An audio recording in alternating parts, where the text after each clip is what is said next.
제가 오늘 사건 하나를 말씀드리려고 하는데요. 변사체로 발견되었습니다. 하지만 이게 시간이 지나고 부패가 심했기 때문에 국가수 부검 결과 사인 미상이라고 이렇게 결론이 났습니다. 유족은 이 고인이 가입해 놓은 보험사에 보험금을 청구했지만, 물론 사망보험금이었겠죠. 이 사망보험금을 청구했지만 보험사는 원인을 알 수 없기 때문에 어떠한 보험금도 지급할 수 없다, 이렇게 보험금 지급을 거절하였습니다. 자, 사망을 했는데 보험금을 못 준다, 사망보험금을 못 준다. 이게 과연 어떤 근거로 그랬을까요?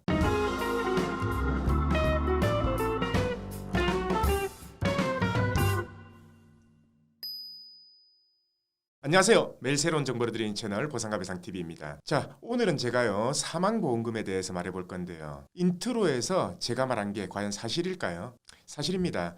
보험사는 그럴 수 있죠. 보험사가 줘야 될 보험금 안 주고 소송 가고 이런 게 뭐 한두 번인가요? 자, 근데요, 만약에 보험사가 보험금을 안 주고 이 소송을 했을 때요, 과연 법원은 이 사안에 대해서 어떻게 판단을 할까요? 자, 우선 이 법원 판결을 알려드리기 전에요, 우리가 사망보험금 이 종류에 대해서 먼저 알아봐야 되겠죠. 근데 우리 보상가배상TV 구독자분들은 이제는 아시죠? 이 보험은 무조건 생명보험하고 손해보험하고 나눠서 생각해야 된다. 담보를 나눠서 봐야 된다. 자, 그러면은 이 사망보험금도 한번 나눠보겠습니다. 우선 생명보험에는요, 일반 사망이라는 담보가 있고요, 재해 사망이라는 담보가 있습니다. 그리고 손해보험에서는 상해 사망이라는 담보가 있고 질병 사망이라는 담보가 있어요. 물론 교통상해 사망이라는 담보도 있지만 지금 같은 사안에서는 교통상해 사망은 해당이 안 되기 때문에 일단 제외를 하고요. 나머지 이 사망에 대한 담보 4가지만 보겠습니다. 우선 이 사망의 원인이 뭔지 묻지도 않고 따지지도 않고 지급하는 담보가 바로 일반 사망 담보입니다. 이거는 생명보험에 가입되어 있고요. 이게 만약 고의사고가 아니라면요, 언제든지 일반 사망보험금은 지급이 되고요.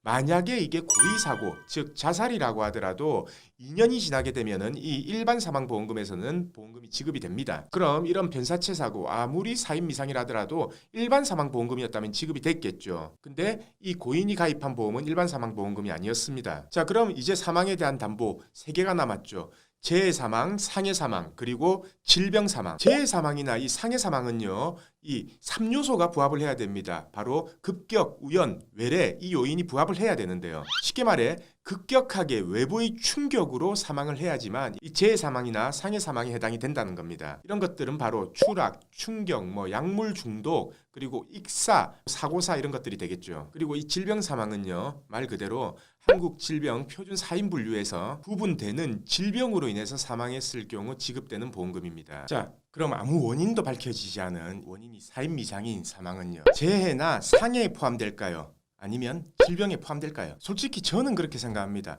아니, 사람이 사망하는데요, 상해 아니면 질병이지 다른 이유가 뭐가 있습니까? 아니, 자살이라도 상해고, 아니면 뭐 살인을 당해도 상해고요, 아니면 뭐 저체온증도 상해고, 심장마비는 질병이고요. 자, 이런 이유 말고 사람이 사망할 이유가 또 있나요? 아니, 다들 그렇게 생각 안 하세요. 하지만 우리나라는 피해를 주장하거나 이 보험금을 청구하는 사람이 그에 대한 모든 입증을 해야 됩니다. 그리고 그렇게 입증을 하고 나면은 상대방이 반증을 하는 거죠. 자, 아까 같은 이 사인 미상인 사망이 재해나 상해 입증됐나요? 질병이라는 게 입증됐나요? 어떠한 입증도 안 됐기 때문에 어떠한 보험금도 지급할 수 없다 라는 게 바로 보험사 주장입니다. 결국 보험금을 지급 안 했기 때문에 이 사건들로 소송이 제기가 됐죠. 자, 그럼 소송이 제기된 후에 이 법원의 판단은 어땠을까요? 법원도 마찬가지입니다. 약관에 규정된 어떠한 사유로 사망을 했는지 만약에 입증을 못했다면 보험금을 지급하지 않는 게 맞다라는 게 공통적인 법원의 입장입니다. 하지만요, 무조건 과학적으로 입증해야 되는 건 아닙니다. 그래서 주의 정황 사실이라든지 사고 당시의 상황 등을 어떻게 입증하냐에 따라서 이 재판부의 판단은 달라질 수 있습니다. 저희가 진행한 사건 중에요, 이런 사건이 있었습니다. 40대 남성이요,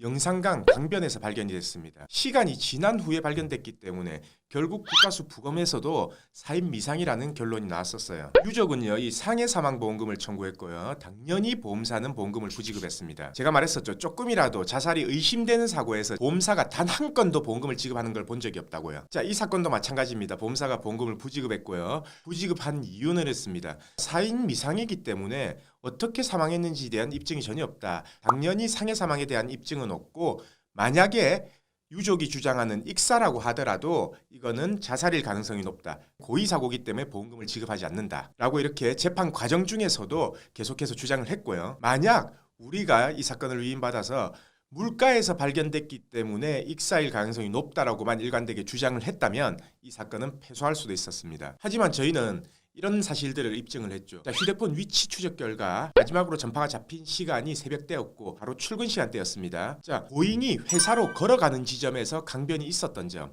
그리고 고인이 전날 술을 많이 마셨던 점, 그로 인해서 구토를 하기 위해서나 아니면 소변을 보기 위해서 강변으로 내려갈 가능성이 충분히 있었다는 점, 그런 가능성 등을 주장했고요. 마지막으로 법의학 책자를 뒤졌습니다. 결국 이 법의학 서적을 뒤져서 이런 사실들을 발견했습니다. 어떤 사실이냐면요. 시신에서 양쪽 폐 모두가 팽창되어 있고 폐 조직에서 다수의 플랑크톤이 발견되며 간, 심장 등 다른 장기 조직에서 플랑크톤이 많이 검출되었는데요. 이는 살아있는 공기 대신 물을 기도로 흡입하여 질식한 사망한 시신에서 나타나는 전형적인 결과이다. 이런 내용들을 찾아냈고요. 국가수 부검 결과 나온 수치들에서요. 상대적으로 일반 시신보다 이런 플랑크톤의 수치가 높다는 걸 발견했고 이를 근거로 법의학에서는 이런 증상이 나타난다. 그거를 주장했습니다. 결국 법원은요. 우리 원고가 주장하는 주의 정황 사실 등과 건 전후의 사실을 비춰봤을 때 이는 익사로 사망했을 가능성이 높고 보험사가 주장하는 자살할 근거에 대한 입증이 부족하다라고 해서